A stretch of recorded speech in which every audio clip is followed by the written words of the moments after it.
everyone. I'm Nicholas Elliott. Please join me in welcoming Mia Hansen Løve, the director of this film, the writer, director of this film.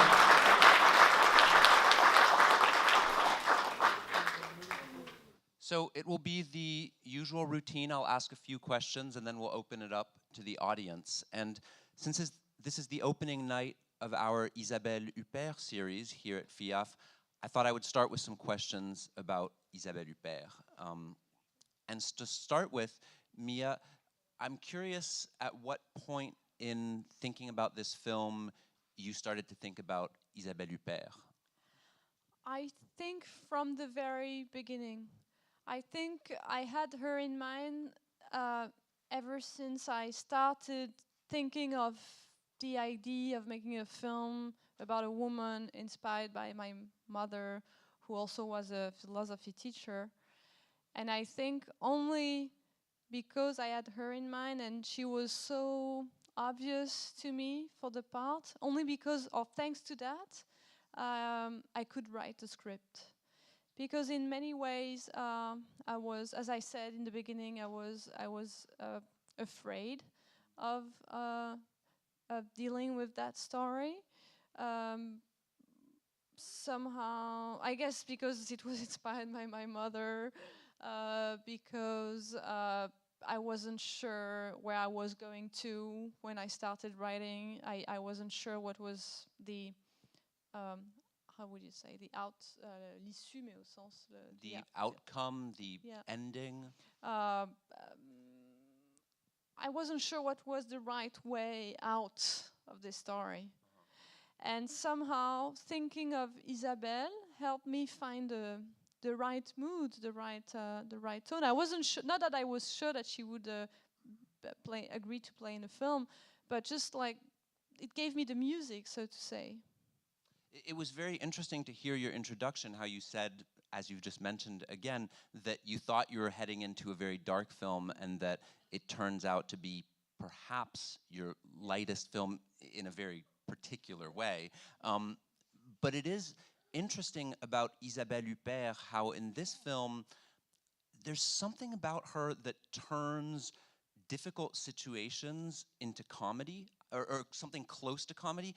The way you confront her with these very hard things and her way of just saying "quoi" and so on, it's very interesting. So I'd like to just hear you a little bit more about how you intuited her comedy and how you worked with that, both in the writing and maybe on set as well. I think here there is some kind of connection between the humor of my mother, as I understand it, or the way I see it, at least, and Isabelle's humor.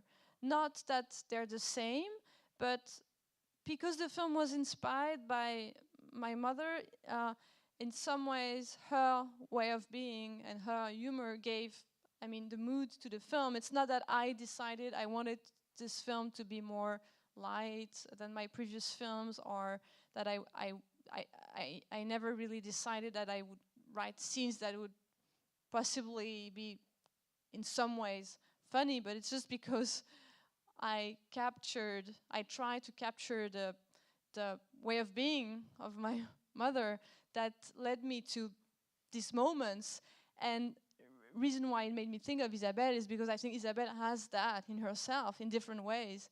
And that's why I was saying that I only thinking of her could make me want to write the script, because I knew she had this ability to turn some tragic situations into something surprisingly funny or light. And she was the only actress I could think of who was both totally believable as a philosophy teacher, and so who had this kind of authority and charisma that would make me believe she was actually going to be a philosophy teacher in the film, and who at the same time also had this quality that made it possible to turn some dramatic situations into something that can almost be funny or be funny.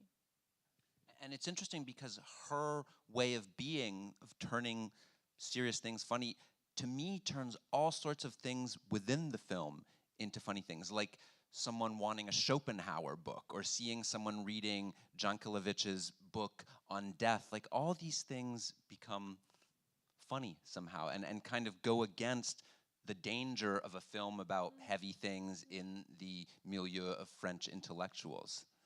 That's true, but one of the things that impressed me so much about her is that I never had to explain this to her.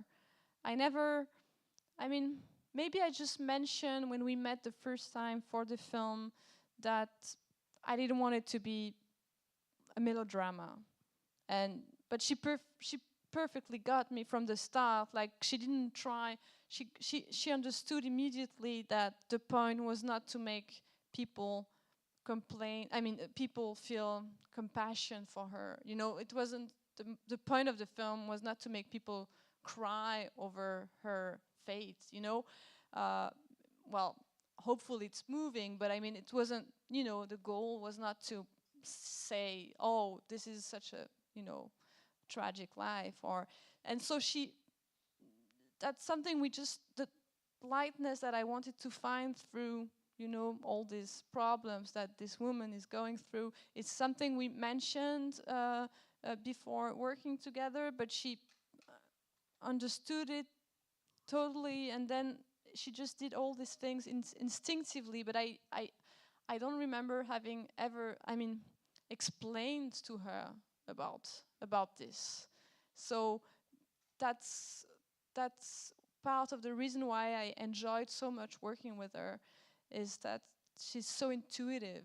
She's not into, as far as I know, I mean, from my experience, I think she doesn't, how do you say, intellectualize? Does that? Yeah, she doesn't intellectualize her parts. She doesn't need it, and I also don't. It's not because it's about an intellectual figure that you need to intellectualize the part. I think she totally got it, and actually her daughter had been a student of my mother, so she kind of knew my mom from that experience. So I mean, in many ways, I think she instinctively understood what it was about, and I never had to give her some kind of psychological background about the character. It was really more about, I mean, in order to find the proper tone and a mood of her character on the set, it really had to do with the rhythm of the scenes themselves, on the presence of the set more than on some intellectual explanations. Even though Things to Come is your 5th feature, I think it was the first time that you were working with a performer of Isabelle Huppert's stature, and certainly who had as much history in cinema. And I'm wondering whether that changes anything for you, whether, especially her history in I suppose, films that you've loved as I've loved, whether that makes a difference when you're working with her, when you're filming her. Well, I was actually worried about that, because yes, it was the first. I mean, it was my 5th film, but it was the first time that I was indeed working with somebody with such a great filmography and such an experience and such a great stature. So it was very impressive, and I was worried like that it would be intimidating, but she didn't. I mean, I think I forgot about all these as soon as I forgot about that when the shoot started. I was just into the present of my film and of the shooting, and I was just trying to focus on the character and on our work together. So I guess that helped me a lot to not be too intimidated by that, or not let this, have too much of a weight on my shoulders. And herself, I mean, it's the same on her side. She doesn't, overplay her, fortunately, her incredible career. So she's just into her character at this moment, and she's really much into the present. So that helps a lot. I have a question now for you that I hope I can formulate intelligently. And you've mentioned that the film is based on your mother, so you have a foundation, in fact, for it. But I want to ask you about how you choose what's in your films. And what I mean by that is structural. You don't, in my eyes, make films that are very clear A to B to C, you know, like you're not following the causal links of screenwriting. And I find this very attractive. I like the ellipses and so on, but I'm curious how you make these choices. You know, like we see the family at Chateaubriand's grave, then we skip several years. You don't, do you know, I actually um I think this again is very intuitive. Not that I cannot formulate afterwards why, and I work a lot on the structure. I don't mean it's just like improvisation of a script. Not at all. It's a lot of work, but I think I work a lot with when it's films inspired by experiences I've made or people I've known. And it's not a case of all of my films, but if it's the case of one film, I would say it's this one especially. I rely a lot on memories actually. I think I trust my memories and I recreate them. It's just then it's a rewriting of them, and it's certainly at the end. I'm sure it's pretty far away from what it actually was, but I in a way I think I trust these memories to tell the story. And I guess I have, on the one hand, I have some kind of movement within me that from a place to another, but certainly not from A to B like in many scripts, but just like a movement in terms of a certain emotion or invisible transformation that goes on during the film. I have like this, but it's a very abstract thing. And on the other hand, I try to write and keep this emotion within me the whole time, and not keep it like quite close to me. And on the other hand, I have these moments, like these images I have and these memories, and I kind of trust them to tell the story. I always felt, but that's true for all of my films, that you don't need many informations, or you don't need so many dramatic moments to make a story. They can be left. Many of them, informations or dramatic scenes, can be left out of the frame. I know a lot of filmmakers enjoy having them in the frame, and I can totally understand that. But I think you can also make films in a different way and try to tell the story and let all these moments outside and just look at other moments that maybe some other people wouldn't think are interesting or really make sense, but that for some reasons I think make sense. The literal translation of the film's title would be the future. L'avenir is the future. It's also, of course, a film that's really engaged with the present. I mean, the student revolts or strikes that are going on at the beginning, in a more humorous manner, maybe Sarkozy on television. So I just would like to ask you about how important it was, particularly with this film, to inscribe the story in a greater social context and even perhaps political questions. I think it's. I never try to inscribe, as you said, my film in a certain political context. But in this film, it kind of made sense because political issues play an important part in her life, in her mentality. It's part of her. I mean, she is very much the character, into the present, and she's interested in all these questions. So if I had to make a film about this character, I had to deal with that. But actually, I think all of my film, in different ways, not the same way like this, but they all are connected with the present. They're the present of their stories. Some directors, for instance, are not interested in showing in which time the films happen. And for me, maybe it's again because of my film kind of they deal with memory. There are some kind of diaries of my life, but not literally diaries, but through stories, through fiction. So I think I always enjoy the fact that the films should be connected to a specific moment, not necessarily in a big scale, you know, but in some ways I always try to inscribe my films in a specific period of time, and I'm not afraid if that means that in some years we will see they were really made, you know, in this year, and it maybe will make them look older or something. I don't mind that. I don't think that erasing all the specificities of the time where they were made, like meaning like which president was there at the time, which papers they would read, and this kind of thing. I don't think that erasing that would make the films more universal. Are there any questions from the audience?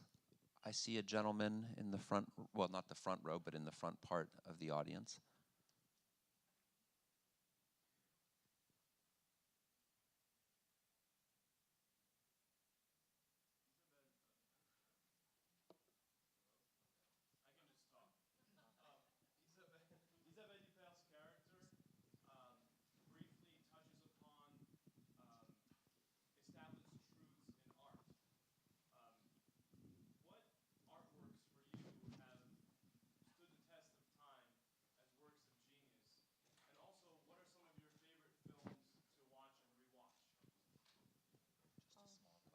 Wow.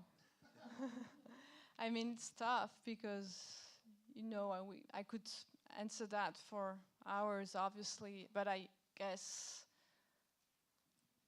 a lot of work of arts have, how would you say in English? Sorry, stood. Thank you. The test of time. I don't know, Van Gogh, to mention one, but it's, of course, people would say it's subjective, and we could discuss it forever. But it's true that one of the reasons why this ends up being in the film, I mean, this discussion about that, is because I grew up. A lot of the, I mean, you know, I grew up as a daughter of philosophy teachers, so I guess a lot of their obsessions became mine, or at least, you know, influenced me, or I deal with that in many ways. And one of the obsessions of both of my parents, but maybe especially my mother, was the idea of philosophy fighting against relativism. And I find it quite relevant today, still in our time, you know, and maybe even more the more the older I get, the more I find this importance of belief of the idea of truth against relativism. I find that extremely important, especially when you believe in democracy. Yeah, I do give importance to that. But then mentioning, I mean, the great artists, I mean, that would take hours. And then you asked me about the filmmakers who I admire. Oh, I don't know. I mean, I always quote the same people, but just because I guess they are my obsessions. But the films of Eric Romer is, for instance, to mention one. But I could mention many others. Nanni Moretti, for instance. Also, I love to watch his films again and again. Bergman, but many of them. Another question. How about, I see a gentleman a little bit halfway up, close to the aisle on the left there. Or is it? Oh, yeah, there's other Thank you for a beautiful film. Really, it strikes me you could really even call it an anti-Hollywood film. I could really, sorry? An anti-Hollywood film. Because you know, it's not a melodrama. It's not, she meets a guy and she lives happily ever after. You know, she's able to transition to a new place in her life. She doesn't want to go back into the past. She doesn't want to run into the arms of a man.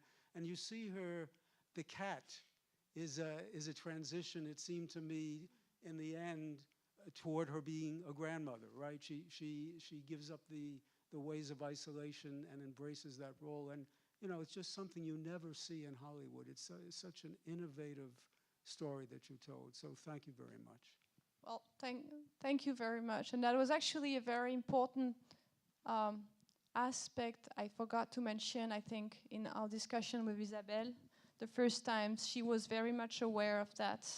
The fact that maybe the strength of the script or of her character, at least, was the fact that she was not going to meet another man, and that the outcome was not about being in the arms of a man again. It doesn't mean that that won't happen, that it's not possible, but just it's not the point of the film to show that, and that there is some freedom or some kind of plenitude, wholeness, fullness, or happiness, satisfaction. Even without that. I think there was a question right in front of this gentleman, if the mic is still in that area. Thank you for a beautiful film. Both the interiors and the exteriors were really beautifully shot and seemed really appropriate. A friend of mine who saw the film at 4 asked me specifically to ask you this question: where were 2 scenes in particular shot? The husband's family home in Brittany and the former student's farm in the Vercors. And could you tell us, please, exactly where they were shot? This is a... Thank you. C'est la question d'une Française. I'm not sure I can give the address precisely. But, you know, a little bit more detail. The problem is I shot 2 film scenes. The one in Brittany was in Cancale. You know, does anyone know Cancale? Okay, it's not too far from Saint-Malo, but it's a private place. I'm afraid you cannot. I mean, you can probably rent it, but you cannot buy it, I think. And the one in Vercors was like in a very isolated, close to a very isolated village. And I just forgot the name, but it's on the top, in the middle of Vercors, on the top of it. Sorry, maybe I'll find later, and then maybe after the screening it will come back to me and I will tell you. Another question? All the way in the back to my left, a hand waving. Wait, can you please wait for the mic? Okay. I'll try to say it eloquently. I was fascinated by the fact that the daughter, the daughter was the director. Was the actress in the film basically playing your role as the daughter? And if so, I have 2 questions based upon that. The first is why your attitude with respect to your father's affair, and did you put any pressure on him to leave the woman as opposed to just making a choice between the two, between the mother and the girlfriend? That was my first question. And second, about your breakdown after you had the child. So, here, I have to make a little precision. I have to make a statement of fact, or make things more specific. It's true that the film, although the film was inspired by my mother, and that's a fact I never try to hide, and it's obvious. Both of my parents have been philosophy teachers, so it's not something I can even try to hide. That doesn't mean that everything in the film actually happened the way it did, and maybe it did, I don't know actually, because the thing is with me that I write films inspired by my life, but then I mix everything up, and at the end I don't even know, but I really mean it, and I think in a way that's what the film are made for mine, actually. Like it tends to replace my own memories, and once I've made a film inspired by experience I've made before, I turn it into a fiction, and at the end I don't even know what actually happened. So if the question is, did I, in my life, I have no idea. It's long ago. Honestly, like, first, it's not really the point, but even if it was, I mean, I don't know. If I put a pressure on, I don't think so. I don't know. It's like this in the film, but about her, why is she crying when the mother comes? That was your question? When after? Yes, I think the reason is because, so here again, it's not me, it's her. But the reason is, to me, that, well, first, I think women who have a baby can be very fragile just right afterwards, so there could be many, many reasons for them to cry. But here specifically, I think it has to do with the fact, when her mom comes to visit, and the father is here, and then he leaves. And the first thing the mother says is like, finally, something something not very nice. And I think the reason why she cries maybe is because of the brutality of that at some point, the way it reveals like the distance of course she knows they broke up maybe long ago and it's an old story, but maybe at a point where you are very fragile because you are nervously after giving birth, and at some point you are maybe closer to your childhood or something like that, and the fact that her mother comes and where her dad goes away, she's like, oh, finally, there is something brutal about it, and I think that's what makes her cry somehow. Another question, gentleman toward the back. Just please wait for the mic. Was the script set when you started, or did Isabelle have some influence on how it might have changed, especially, say, with some acting? Because, of course, the film is not just the script. Sometimes the actors' gestures and faces can give a different meaning. Did you then change as a result of that? Number two, did she offer some advice and cause you on occasion to maybe change something? And number three, did she offer some advice and you rejected it? No, Isabelle is the most respectful, I mean, de façon obsessive, obsessively so. Obsessively, thank you, sorry. Respectful actress I ever met. She gives a lot of importance to actually say the lines. I don't know if she's like that with all directors she works with. Maybe it depends on the style of the scripts. Maybe, she can have different feelings according to the way directors work. But I think I'm pretty confident that she's like that with most of the directors she works with. And she, like, if she would forget a line and I would say, it's not so important, you can say it your own way, she would be like, no, I want to say it the way it is in the script because it's right, She gave a lot of importance to actually respecting the lines very, very precisely. And I think there are many ways for an actor to bring his own personality or soul or whatever you call it to the film.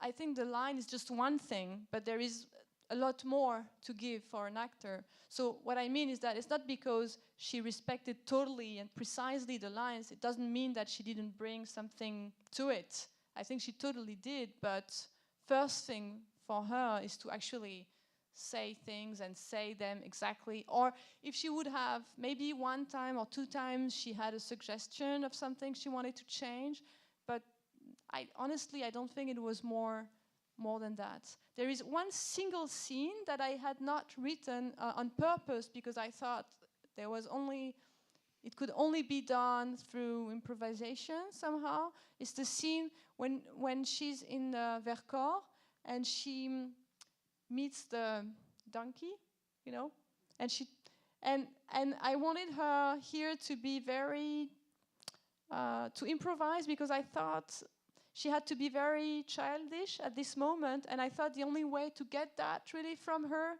was to kind of not force her, but get her to find something with her own words. And I thought if I write it myself, it won't be the same. And I like this shot a lot. It's a very simple and short moment, but she speaks of her childhood.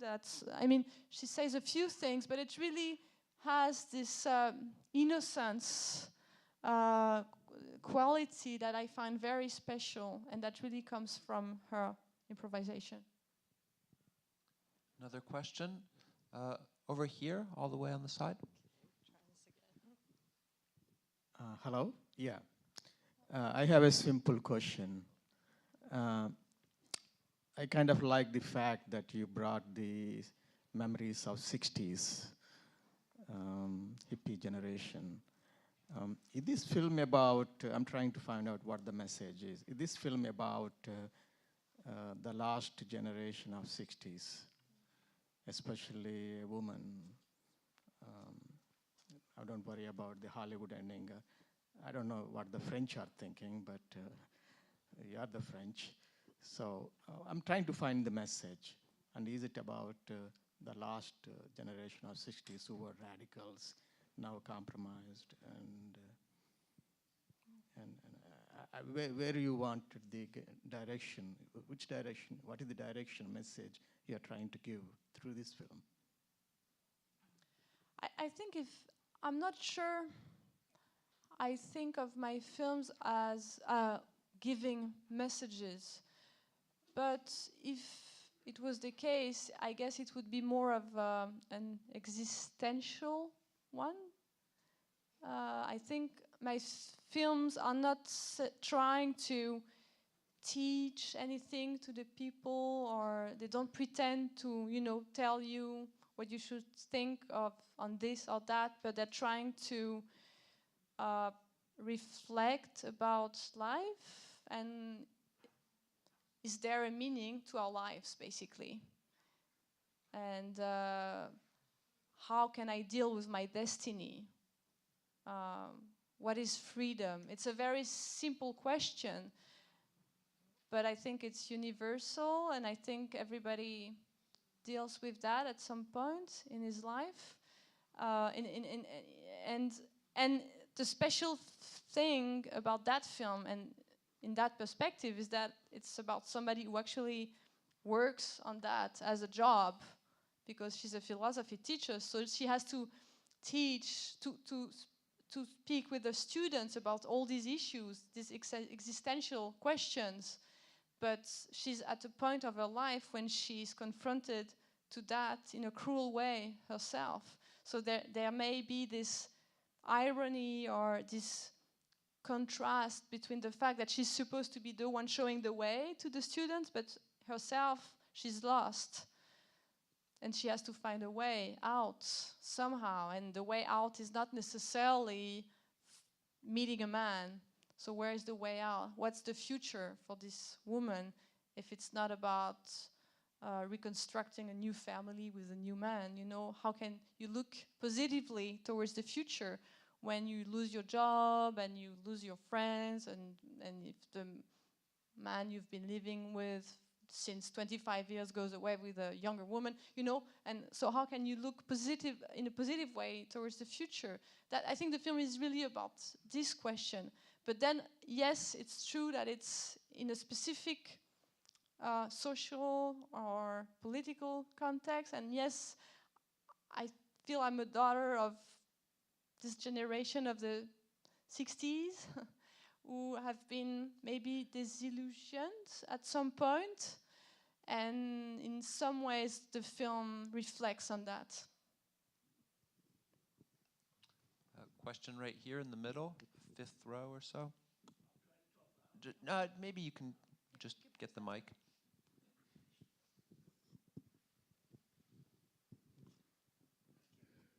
this film and Maya also, which I just saw at the Lincoln Center. Which one, sorry? Maya, your other film I just saw at the Rendezvous at Lincoln Center.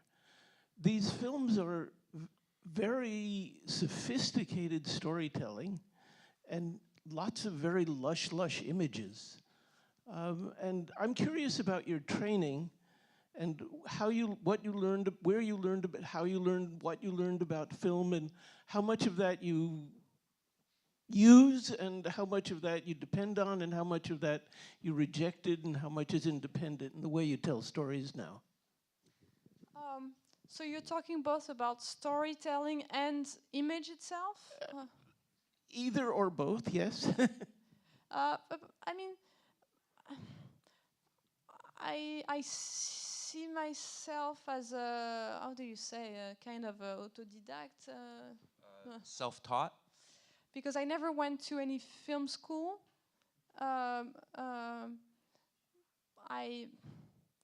I wrote a bit on film, but I don't know if you can consider that as any, replacement for studying film. I mean, I wrote as a how do you say, reviewer?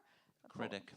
For Cahiers du Cinéma, but it was a very short experience. But I never learned technically how to make films, and I never read any book on writing scripts. So it doesn't mean that I don't work on that, and I do work a lot. I mean, it's a lot of work, certainly is, and it's not easy. But I learn while I do it, and it's the way I also learned for my films. When I made my first feature, I knew very few about the technical issues about how to actually film. I didn't have, my grammar was very, very basic. But I love it so much. I enjoy this grammar. I enjoy the grammar of film, really. It's the one thing that I feel, that makes me feel happy. Like, it's where I feel I can express myself. It's really through telling stories through script writing, but I don't see script as une fin en soi, as an end in and of itself, as a result, and I just see them as a moment towards moments that leads to the film. But I just enjoy so much writing my own stories and I try to find my own language, film after film, and both in the writing and in the filming, and I know there is so much more for me to learn. But I enjoy that. I enjoy, the fact that when I started, I felt really almost handicapped that I knew so few about the technique, but I also enjoyed it because then it makes me feel every single day of the shoot. I feel, and it's still the case after 7 features, I feel I still learn so much from it. So that's why they feel so fresh. Well, thank you. So we're going to take one last question, and right behind you, sir, there's someone holding up a hand. So I was wondering about one particular reverse shot combination that I thought was quite striking. But it follows 2 shots of Heinz that seem to recall Caspar David Friedrich. There's his iconic painting of a man silhouetted against a mountain range, right, which seems to be emblematic of the sublime. And there's a shot where Isabelle Huppert's character seems to be positioned in the same way. It's much later on in the film.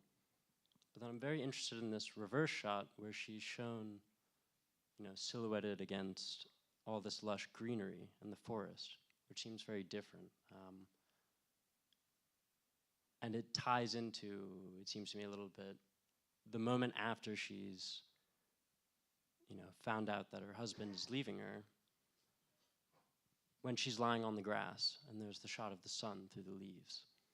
There's this very strange kind of combination or contrast between nature as something sublime and cold and austere, and on the other hand, something that's both indifferent and somewhat like a cradle. I was wondering if you just comment on, A, whether you know, it is a citation of Caspar, David Friedrich, and the sublime, and also how the sublime relates to indifference on the part of nature.